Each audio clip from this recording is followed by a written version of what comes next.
শিলচরে মুখ্যমন্ত্রীর উপস্থিতি নির্বাচনী রণকৌশল নিয়ে গুরুত্বপূর্ণ বৈঠক। শিলচরে এক ঝটিকা সফরে উপস্থিত হন মুখ্যমন্ত্রী ডাক্তার হিমন্ত বিশ্ব শর্মা। বিমানবন্দরে অবতরণের পর তিনি সোজা মেহেরপুরে মন্ত্রী কৌশিক রায়ের বাসভবনে গিয়ে একটি গুরুত্বপূর্ণ বৈঠকে অংশগ্রহণ করেন। এই বৈঠকে আসন্ন বিধানসভা নির্বাচনকে কেন্দ্র করে দলীয় রণকৌশল নির্ধারণের উপর বিশেষ গুরুত্ব দেওয়া হয়। কিভাবে নির্বাচনী প্রচার আরো জোরদার করা যায়, সংগঠনকে আরো শক্তিশালী করা যায় এবং কর্মীদের সক্রিয় করা যায়, এসব বিষয় নিয়ে বিস্তারিত আলোচনা হয়। বিশেষভাবে এবারে টিকিট না পাওয়া শিলচরের বিধায়ক দীপায়ন চক্রবর্তী, উধারবন্দের বিধায়ক মিহিরকান্তি সোম এবং ধলাইয়ের প্রাক্তন বিধায়ক নিহাররঞ্জন দাসের সঙ্গে মুখ্যমন্ত্রী পৃথকভাবে সাক্ষাৎ করেন এবং তাদের মতামত গ্রহণ করেন। দলীয় ঐক্য বজায় রাখা এবং নির্বাচনে একসঙ্গে এগিয়ে যাওয়ার বিষয়ে এই বৈঠককে অত্যন্ত গুরুত্বপূর্ণ বলে মনে করা হচ্ছে। এছাড়াও মুখ্যমন্ত্রী দাবি করেন, এবারে বরাক উপত্যকার 11টি আসনেই বিজেপি জয়লাভ করবে। তিনি আরো জানান, শীঘ্রই কেন্দ্রীয় স্বরাষ্ট্রমন্ত্রী অমিত শাহ এবং বিজেপির জাতীয় সভাপতি জেপি নাড্ডাও বরাকে নির্বাচনী প্রচারে অংশ নেবেন। মুখ্যমন্ত্রীর এই ঝটিকা সফর এবং গুরুত্বপূর্ণ বৈঠককে ঘিরে বরাকের রাজনৈতিক মহলে জোর আলোচনা শুরু হয়েছে। দলৰ প্ৰাৰ্থীসকলে মনোনয়ন দিব। আমাৰ ৰাজ্যিক সভাপতি দিলীপ শইকীয়া ডাঙৰীয়া উপস্থিত থাকিব, কিন্তু মই গোলাঘাটত যাম।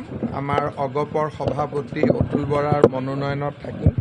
সেইকাৰণে মই অহাকালি শিলচৰ বা শ্ৰীভূমি বা হাইলাকান্দিত আহিব নোৱাৰিম।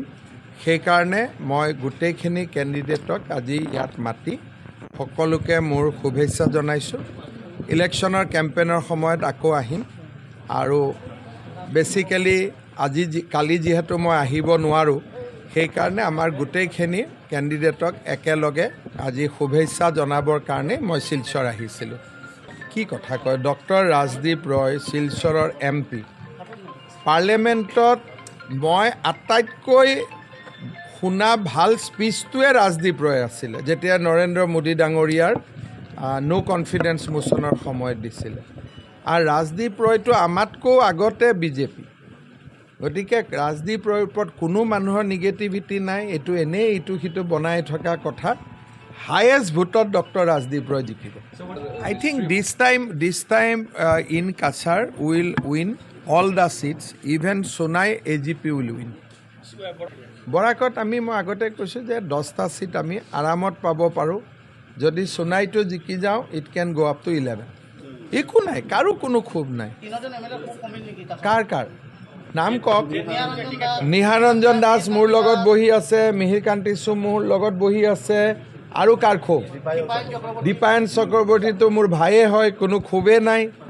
তো এইটো আপোনালোকে এইবিলাক খবৰ ক'ত পাই আছে?